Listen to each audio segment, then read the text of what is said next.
안녕하세요. 오늘 아침에도 우리 말씀 함께 나누겠습니다. 오늘 아침에는 신명기 말씀을 함께 나눕니다. 신명기 21장 1절로 5절까지의 말씀입니다.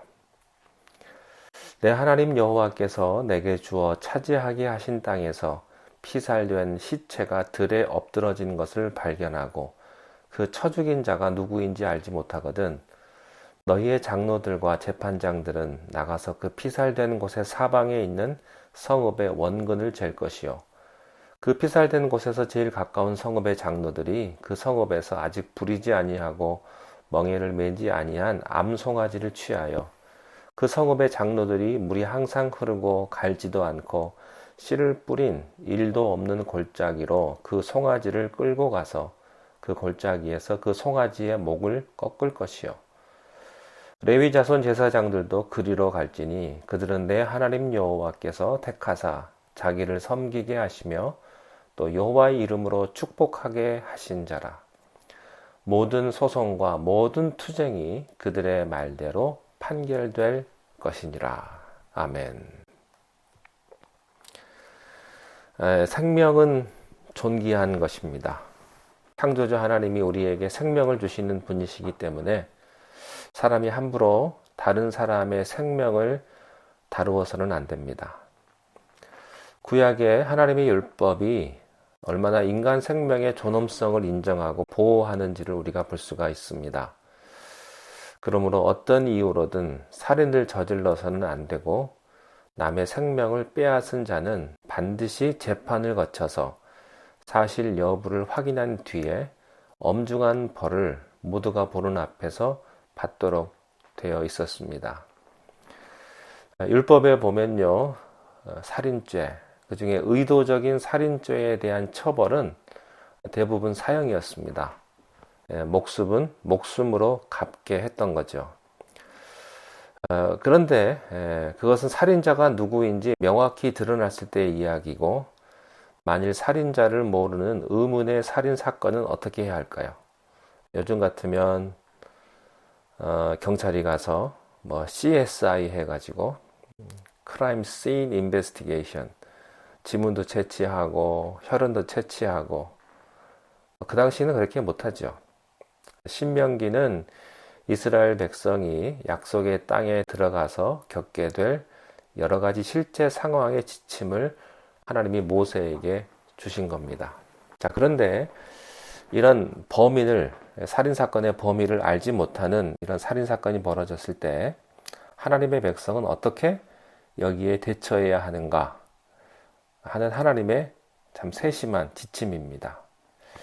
1절에 보면 내 하나님 여호와께서 내게 주어 차지하게 하신 땅에서 피살된 시체가 들에 엎드러진 것을 발견하고 그 쳐 죽인 자가 누구인지 알지 못하거든. 피살된 시체가 들에 엎드러졌다는 것은 인적이 드문 곳에서 은밀하게 살인이 일어나고 시체가 발견됐다는 뜻입니다. 하나님이 직접 통치하시는 신정국가 이스라엘에서 이런 미스테리한 살인사건이 일어나는 것을 그대로 방치해 두면 백성들이 불안과 공포에 사로잡히게 되죠. 그리고 온갖 유언비어가 난무하게 되고 하나님이 세우신 지도자들의 권위를 불신하게 됩니다. 그러면 하나님의 나라 공동체의 질서가 뿌리채 흔들리는 거죠. 그래서 하나님께서는 이럴 때 즉시로 이렇게 조치를 취하라고 말씀을 하십니다. 2절부터 4절입니다. 너희의 장로들과 재판장들은 나가서 그 피살된 곳의 사방에 있는 성읍의 원근을 잴 것이요. 그 피살된 곳에서 제일 가까운 성읍의 장로들이 그 성읍에서 아직 부리지 아니하고 멍에를 매지 아니한 암송아지를 취해서 그 성읍의 장로들이 물이 항상 흐르고 갈지도 않고 씨를 뿌린 일도 없는 골짜기로 그 송아지를 끌고 가서 그 골짜기에서 그 송아지의 목을 꺾을 것이요. 자, 살인사건이 일어났습니다. 근데 범인은 알 수가 없어요. 이럴 때는 그 현장에서 가장 가까운 성읍이 어딘지를 먼저 확인하고 그 다음에 가장 가까운 성읍의 장로들이 이 사건 수습의 책임을 지라고 말씀합니다. 그 당시 장로라고 하면 그 성읍의 대표자입니다. 그곳의 정치, 종교, 군사, 교육, 또 사법적인 일들에 관해서 그 성읍을 다스리는 최고의 어른이죠. 그런데 이 장로라는 자리는 어른이라고 목에 힘주고 대접받는 자리가 아니었습니다. 하나님의 공동체에서 하나님의 질서를 깨는 문제가 발생했을 경우에 다른 사람은 다 도망가도요, 장로는 그때 앞으로 나서서 팔을 걷어붙이고 하나님의 법대로 그 문제를 수습해야 될 1차적인 책임이 있었습니다. 가장 가까운 성읍에 있는 장로들이 누구냐? 달려와서 지체 없이 사고 현장을 수습하라고 하는 겁니다. 오늘날의 교회도 그렇습니다. 교회 안에도 여러 가지 소그룹들이 있고 또 구역이 있고 팀이 있죠. 여선교회도 있고 성가대도 있고요. 평상시에는 가만 놔둬도 잘 돌아갑니다. 그래서 목회자나 장로들은요, 평상시에는 보이지 않는 것처럼 일해야 합니다. 그렇지만 문제가 터졌을 때는, 그래서 모두가 어쩔 줄 모르고 또 패닉하고 있고 다 도망가려고 할 때 영적인 지도자들이 이때 나서서 자기 가장 가까운 성읍, 즉 자기가 속한 공동체 팀에서 일어난 일을 해결해야 된다는 거죠. 자기는 상관없는 것처럼 뒤로 물러나 있어서는 안 되는 거고요. 누가 또 다른 사람이 하기를 기대해서도 안 되고 또 내일로 미뤄서도 안 된다는 것입니다. 시니어 리더가 되었다면 몸에 먼지가 묻고 욕먹을 각오를 하고 나서서 책임을 지고 현장을 수습해야 합니다. 그러니까 하나님의 정의를 수행해야 되는 것이죠. 자, 그런데 누가 좋아서 그 일을 하겠습니까? 모두가 다 자기의 이미지를 그저 나이스하게 유지하고 싶죠. 욕 안 먹고 싶고 귀찮은 일이고요.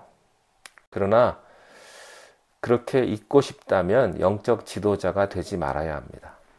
자기 공동체 내에서 영적인 지도자가 되었다면 공동체에서 가장 가까운 곳에서 사고가 났다. 그것은 공동체의 장로들이 빠르고 확실하게 수습하라는 하나님의 책임이 있는 겁니다. 이 책임을 결코 회피해서는 안 된다는 것입니다. 자, 그러면 장로들이 어떻게 해야 하느냐? 멍에를 한 번도 매지 않은 암송아지, 즉 한 번도 논밭을 가는 노동을 해본 적이 없는 어린 암송아지를 제물로 취해서 속죄 의식을 거행해야만 했습니다. 이 멍에는 매지 않는 송아지, 이 송아지는 순결하고 흠없는 제물을 뜻합니다. 아무 죄 없는 송아지가 아직 신원이 밝혀지지 않는 살인자의 죄를 대신해서 죽는 겁니다. 이것은 죄에 대해서는 반드시 대가가 지불되어야 한다는 것을 상징하는 거죠. 물이 항상 흐르는 시냇물에서 암송아지를 죽이는 이유는 그로 말미암아 살인자의 죄악을 흐르는 물에 영원히 흘려보내서 다시는 그 죄가 이스라엘 공동체를 부패시키지 않기 위함이었습니다. 이름 모를 살인자를 대신해서 그 당시에 아주 값비싸고 귀한 순결한 암송아지거든요. 이 죄 없는 암송아지의 목을 꺾는 이 의식을 그 공동체 전부가 지켜보는 앞에서 거행함으로써 살인이 얼마나 무서운 죄인가를 모두에게 인식시켜 주는 것입니다. 이런 의식을 치루었지만 살인자는 언젠가 잡히게 되면 반드시 율법대로 죽게 될 것입니다. 우리 하나님은 무고히 흘린 피의 호소를 외면치 않으시고요. 언젠가는 반드시 심판하십니다. 이사야 26장 21절에 보면 이런 말씀이 있어요. 보라, 여호와께 그의 처소에서 나오사 땅의 거민의 죄악을 벌하실 것이라. 땅이 그 위에 잦았던 피를 도려내고 그 살해당한 자를 다시는 덮지 아니하리라. 그래서 하나님의 심판은 반드시 살인자를 찾아가서 집행이 됩니다. 그렇지만 여기서는 범인을 찾는 방법은 자세히 언급하지 않고요. 또 이것을 지도자들에게 다루게 하신 겁니다. 5절에 보면 레위 자손 제사장들도 그리로 갈지니 그들은 내 하나님 여호와께서 택하사 자기를 섬기게 하시며 또 여호와의 이름으로 축복하게 하신 자라.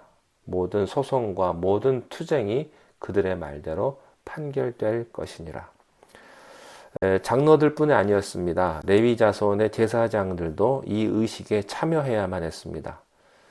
원래 큰 사건은 중앙재판소인 그 하나님의 임재 앞에서 행하도록 되어 있지만 범인을 모르는 살인사건이 지방에서 터졌을 때는 그 지방 가까운 성읍의 장로들이 이 하나님의 원칙에 따라서 이 일을 해결을 할 때 제사장들이 반드시 여기에 와서 그 암송아지의 목을 꺾는 장소로 와서 참관을 해야 했습니다. 그냥 구경꾼으로 온 것이 아니고 하나님이 세우신 영적인 권위자로서 장로들이 하나님의 뜻대로 이 사건 수습을 제대로 하고 있는지를 참관하고 인정해 줘야 했던 거죠. 5절 마지막에 모든 소송과 모든 투쟁이 그들의 말대로 판결될 것이니라. 그러니까 하나님이 기름 부으신 이 제사장들이 이 모든 과정을 끝까지 지켜보고 난 뒤에 이 과정에 문제가 없다. 이것은 하나님의 방식대로 했다는 것을 간주하고 사인을 해줘야 됐습니다. 그래야 마무리가 된 거죠. 이 제사장이 누구냐? 여기 써 있죠. 하나님 여호와께서 택하사 자기를 섬기라고 택한 사람들이며 하나님의 이름으로 백성을 축복하게 하신 자들이다. 그런데요, 여러분들 우리 축복의 의미를 좋은 말만 해주는 것이라고 해석을 하면 안 됩니다. 정의를 집행하는 것도 축복입니다. 왜냐하면요, 잘못된 길로 가는데 그것을 가만 놔두고 방치하면 그것은 저주하는 거죠. 여러분 착하고 좋은 말만 하는 게 이게 축복이 아닙니다. 여러분의 어린아이가 칼을 가지고 노는 거 착하다 착하다 축복하겠습니까? 때려서라도 그 칼로 인해서 사고가 안 나게 막는 거죠. 그게 영적인 리더로서 부모가 할 일입니다. 마찬가지로 하나님이 기름 부어 세우신 제사장이 할 일도 그거예요. 그들에게 하나님이 부여해 주신 영적인 권위가 있습니다. 그 권위를 공동체 안에서 발생된 살인죄를 집행하는 장로들의 절차를 끝까지 참관하면서 결정과 인정의 마지막을 제사장이 해준 겁니다. 장로들과 함께 기도하면서 또 영적인 지침을 코치해 주면서 마지막 인증까지 제사장이 하는 거였죠. 처음에는 장로들의 책임만을 얘기했는데 그 레위 자손 제사장들을 오늘날의 상황에 연결해 보면요, 아마 목회자들이라고 해도 될 것입니다. 교회 안에서 어떤 문제가 생겼을 때 교회 장로들이 나서서 하나님의 정의와 질서를 신속하게 집행을 해야 되는데 목회자가 그렇게 할 수 있도록 성경적인 지침도 주고 그 과정을 함께 지켜보고 감독하고 마무리한 뒤에 함께 공동 책임을 지는 겁니다. 교회는요, 죄인이 모인 곳이기에 사고가 날 수 있습니다. 사고 날 수 있어요. 그때 징계하고 권면하고 바로 잡아야 될 때가 있습니다. 그런데 그런 일 하기가 쉽지가 않거든요. 누가 좋은 말 하고 싶지 그런 말 하고 싶어 합니까? 그러나 그렇다고 해서 책임을 회피하면 주님의 몸된 교회 전체가 흔들리게 됩니다. 영적인 질서가 흔들리게 되죠. 그래서 주님께서는 목회자를 세우고 장로를 세우고 권사를 세우고 교회 재직을 세우는 것 아니겠습니까? 기도하고 눈물을 머금고 신속하고 단호하게 성경적으로 처리를 해야 하나님이 기뻐하시고요, 교회가 살아납니다. 예나 지금이나 똑같은 법칙이에요. 교회에 난제가 생겼을 때, 교회에 문제가 생겼을 때 나 몰라라 하는 사람은 리더가 될 자격이 없습니다. 아마 이 시간에 제 설교를 듣는 분 대부분들은요, 집사님, 권사님들이실 것입니다. 대부분 최소한 10년 이상은 신앙생활 하셨던 분들일 거예요. 여러분들이 교회의 모든 어려움에 앞장서셔서 그 문제를 팔 걷어붙이고 손에 먼지를 묻히고 우리들이 책임을 지고 그 모든 상황을 우리가 해결할 때 우리가 있는 교회와 우리의 공동체는 아름답게 세워질 것입니다. 하나님의 축복이 함께 하시기를 바랍니다. 기도하겠습니다. 하나님 아버지, 우리가 속한 공동체가 힘들고 아프고 어려운 일이 겪었을 때, 그런 일들을 만났을 때 우리가 먼저 가서 기도하고 하나님의 방법으로 이 문제를 해결할 수 있는 믿음의 일꾼들이 되게 축복하여 주시옵소서. 방관하는 자가 되지 않게 하시고 힘들고 어려운 상황에서도 우리가 먼저 솔선수범하여 하나님 앞에 영광 돌려드리는 주님의 귀한 백성들이 다 되게 인도하여 주옵소서. 예수님의 이름으로 기도하옵나이다. 아멘.